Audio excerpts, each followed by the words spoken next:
এবং আজকের অনুষ্ঠানে আমাদের এই সভাপতিত্ব করছেন আমাদের নির্ধারিত অনুষ্ঠান সূচি অনুযায়ী আমাদের অনুষ্ঠানের সভাপতি এবং আজকের অনুষ্ঠানের সভাপতি মাননীয় শ্রী মৃণালকান্তি বিশ্বাস মহাশয় আছেন উপস্থিত। উদ্বোধক মাননীয় শ্রীমতী নিবারানী ঘোষ মহোদয়া উপস্থিত আছেন। নিবারানী ঘোষ মহোদয়া তিনি একজন সংস্কৃতিপ্রেমী মানুষ এবং শিবলপুর গ্রাম পঞ্চায়েত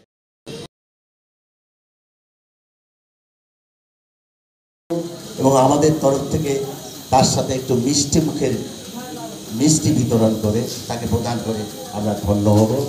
এবার সেই বরণ অনুষ্ঠান চলছে, তাকে উত্তরীয় পরিয়ে দিচ্ছেন আমাদের সংস্থার সদস্য বর্ণালী হালদার। এবার তার আগে আমরা পুষ্পস্তবক তুলে দিলাম। স্মারক তার আগে তুলে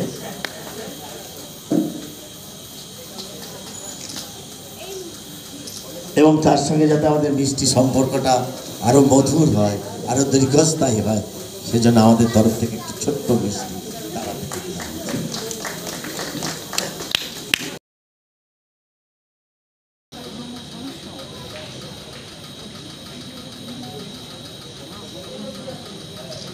আমাদের মাননীয় প্রধান অতিথি পাচুগোপাল হালদার মহাশয়কে আমরা উত্তরীয় পরে বরণ করে নিলাম। আপনি একটু হাততালি দিয়ে তাকে সম্বর্ধিত করুন। এবার তার হাতে পুষ্পস্তবক তুলে দিচ্ছে আমাদের সংস্থার সদস্য স্বপ্না দাস মজুমদার। তাকে স্মারক তুলে দিচ্ছেন আমাদের এই সদস্য। তার হাতে আমরা স্মারক তুলে আমরা ধন্য হব। আর ওই একই কথা, মিষ্টি মধুর সম্পর্ক যাতে চিরকাল বজায় থাকে সেজন্য আমাদের তরফ থেকে একটি ছোট্ট মিষ্টির প্যাকেট তার হাতে তুলে দিয়ে আমরা গর্বিত হলাম, ধন্য হলাম। সম্পর্কটা আরো দীর্ঘস্থায়ী হোক সেজন্য একটু তার হাতে আমরা শেষে একটা মিষ্টি মধুর সম্পর্ক করব মিষ্টি উপহার দিয়ে। আমরা বরণ করলাম মাননীয় নীরেশ ভৌমিক মহাশয়কে উত্তরীয় পরিয়ে তার হাতে পুষ্পস্তবক তুলে দিলাম। আপনি একটু করতালি দিন। এবার তার হাতে স্মারক তুলে দিচ্ছেন আমাদের সংস্থার সদস্য বর্ণালী হালদার। এবং সর্বশেষে আমাদের সম্পর্ক আরো সুদৃঢ় হয়ে থাকুক একটু মিষ্টি দিয়ে মিষ্টি সেই রামকৃষ্ণদেবের কথা সংস্কৃতির নগর হিসাবে অভিহিত করতে চাই। কারণ এখানে আবৃত্তি, নৃত্য, নাচ এসবেরই সংগঠন আছে। তারা প্রতি বছর করে নিয়মিত তারা চর্চা করে থাকে।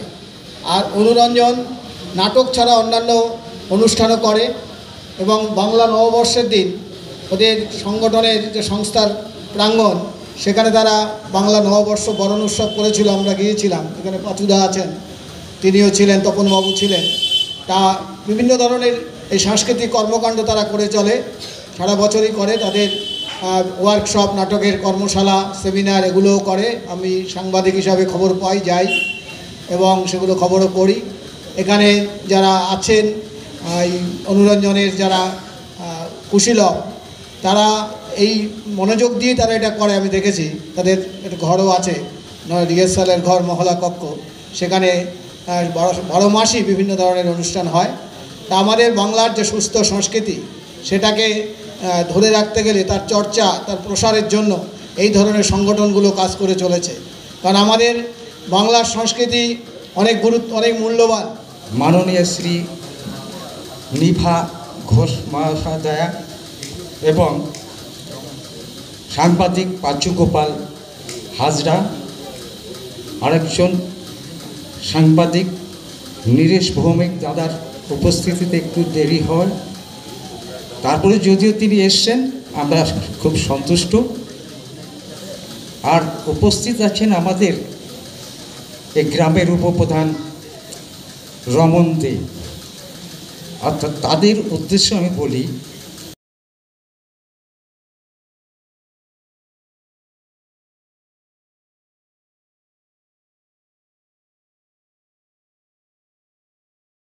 রবীন্দ্রনাথ আছেন, তা আজকে বেশি কিছু বলার নেই। এই দুর্যোগপূর্ণ দিন চলছে, নিম্নচাপ, তার মধ্যেও নাট্যদলগুলো এসছে। আশা করি নাটক শুরু হলে আরও দর্শকরা আসবেন। এই অনুরঞ্জনের দুদিন ব্যাপী মিন্টু মজুমদার যে অক্লান্ত পরিশ্রম করে এই আয়োজনটা করেছে, সেই আয়োজন সার্থক হোক এই আশা রেখে সকলকে শুভেচ্ছা অভিনন্দন জানিয়ে আমার বক্তব্যের রীতি টানছি।